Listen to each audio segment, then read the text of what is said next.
It's your brother from another motherland, Mr. Mikhail, the energy, and right now we're having a rich rising. Family, today I want to speak to you about the Word of God, right? Now, when you hear the Word of God, immediately you think of the Bible or whatever scriptures you were used to connecting with. But as I've studied the 11 laws of the Spirit, the ancient wisdom and practice of Ma'at, there's a law called Tahuti, which says, when all your thoughts, feelings, and actions reflect the word of God, then a peace that nothing can disturb will flow through your being. Right? Now, as soon as I heard that statement, and remember, this statement is called the Metuneta. So it's one of the writings that are still on the walls of Egypt today. So we're talking about tens of thousands years old. Now, this phrase, the word of God, comes up in so many different sections of spirituality. Like I said, Christianity, Islam, etc., etc.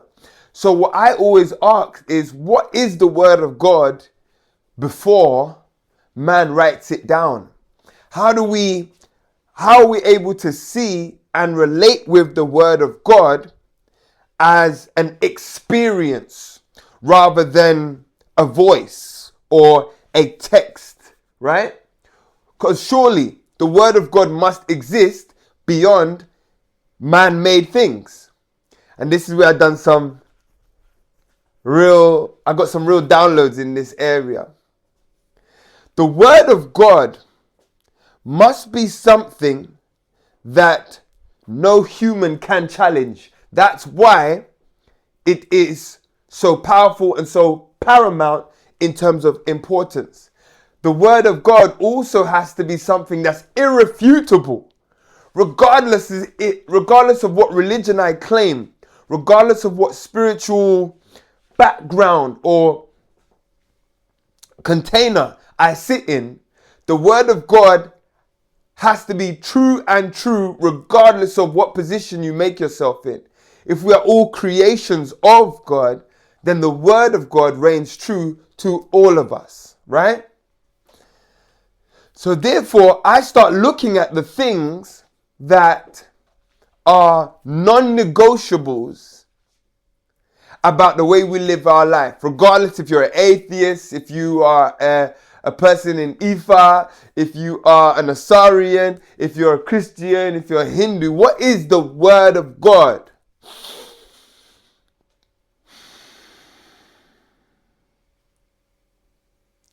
Right there.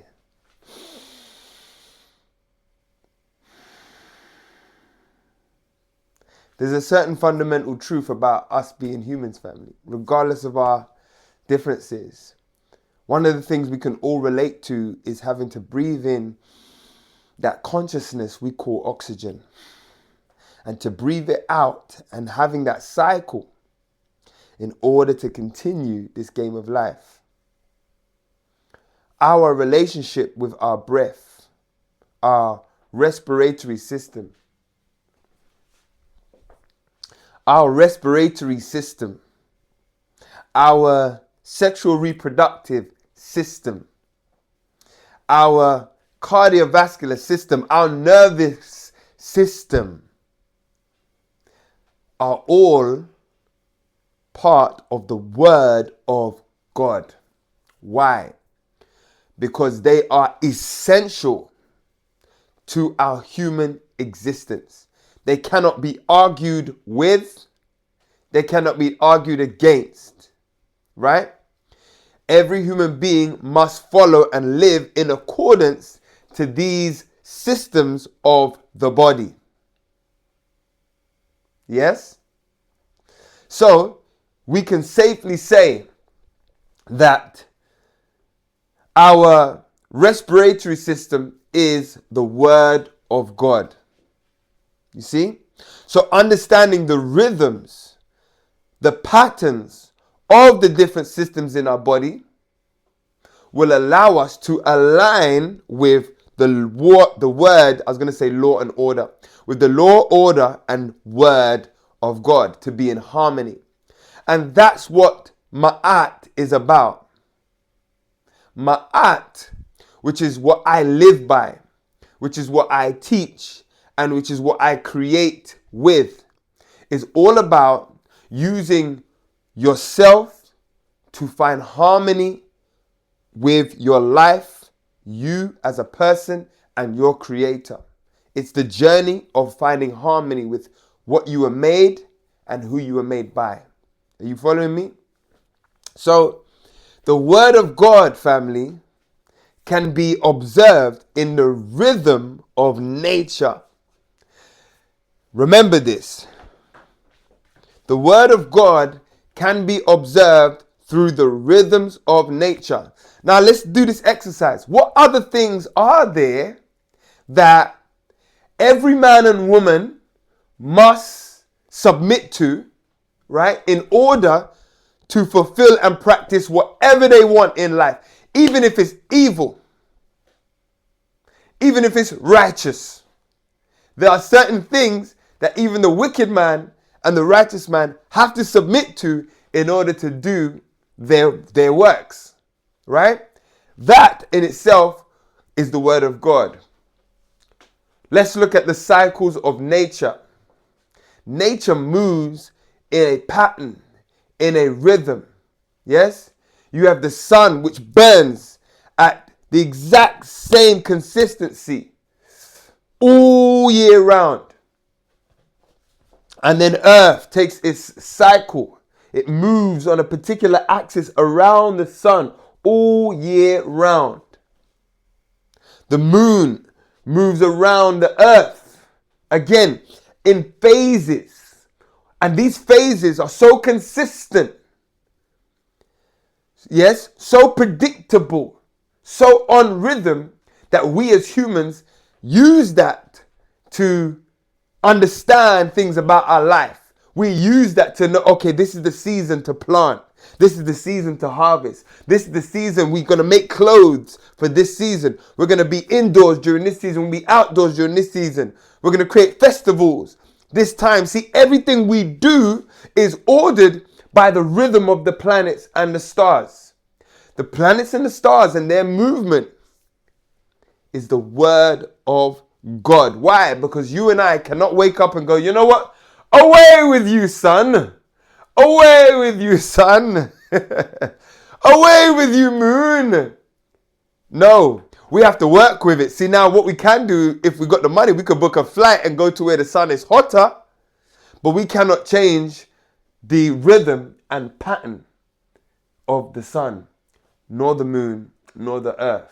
That is the word of God. You following me? Similarly, yes? Catch my drift. And look, I'm going to give you a few more, but I want you to start thinking about this. Whenever you hear the word of God, you have to look at things that are irrefutable, immutable laws that we must submit to in order to have any kind of life. Those are the things that you should take precious time in understanding your relationship with. First of all, understanding it, respecting it for what it is, then understanding your relationship with it and how you can align. This, in the law of Tahuti, is what they are saying when they say, when all your thoughts, feelings, emotions align with the word of God, then a peace, a wisdom, and a power that nothing can disturb will flow through your being. This law is really powerful because what it's saying, if we learn how to work with the sun, if we learn how to work with the cycles of nature, both the ones of the earth and the ones happening inside us, as we mentioned before, our respiratory system and all the other systems of the body, if we learn to work with these systems that represent the word of God, meaning they are fundamental and essential to how we live our life, if we learn to work with them, then we can utilize and work alongside God's power. Yes? Like I want you to imagine now a surfer. You see a surfer on a surfboard. The surfer understands the rhythm of the waves to know when he can align with that big wave to ride it, to make himself look powerful, like shh. You get what I'm saying? That's what a surfer does.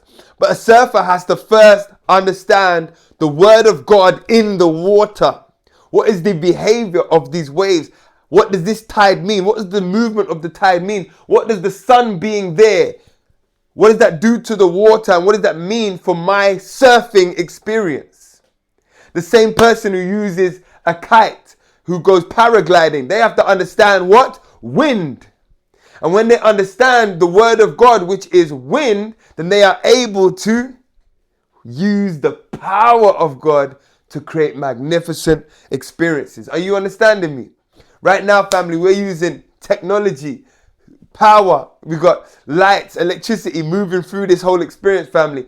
The people who took their time to understand solar power, electricity, are the ones that have harnessed it today to allow us to use it in this way.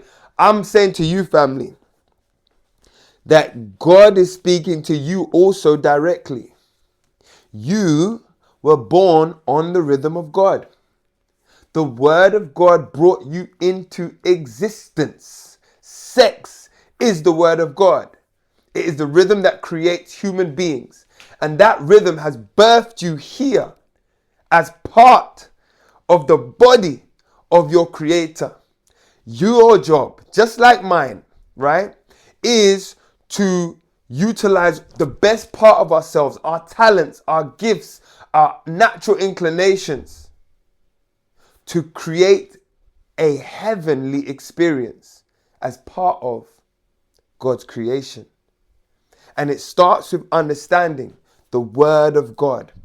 There are immutable things about your character, immutable things about your being that you need to go into study and need to go into the knowledge of self in order to produce the best part of yourself, family. Don't look at someone else. Admire people, yes.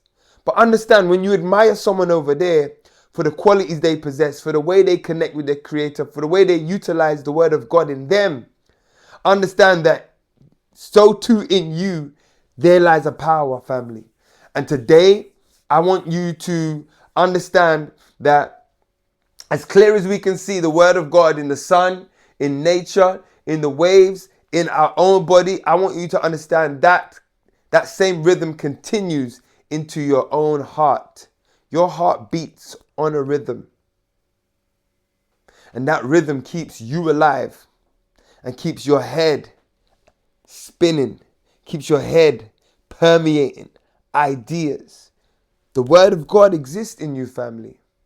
And today, I want you to really spend time with yourself. Look at your natural inclinations. The things you're just inclined to doing. The things you're inclined to want to know, to be a part of. The things that you're passionate about. The things that upset you.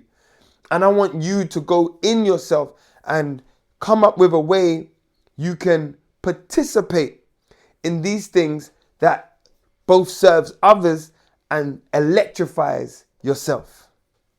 This is the word of God in you, family. You don't have these weird interests for no reason. You don't have these inclinations for no reason. You've been gifted, and some of them might look negative to you now, but it's only because you haven't cultivated them for God's purpose in your life. So understand that you were born on the rhythm of God. So your life is the word of God. Are you going to align with that rhythm to produce the best part of yourself, the most powerful, the most wise, and the most peaceful version of yourself? Family, that's the game that I'm calling you to play now. And thanks for listening, man. Peace in, love out. Let me know in the comments what you got from this, if anything at all. And as always, if you need one-on-one guidance, holla at your boy. Peace in, love out. Hey!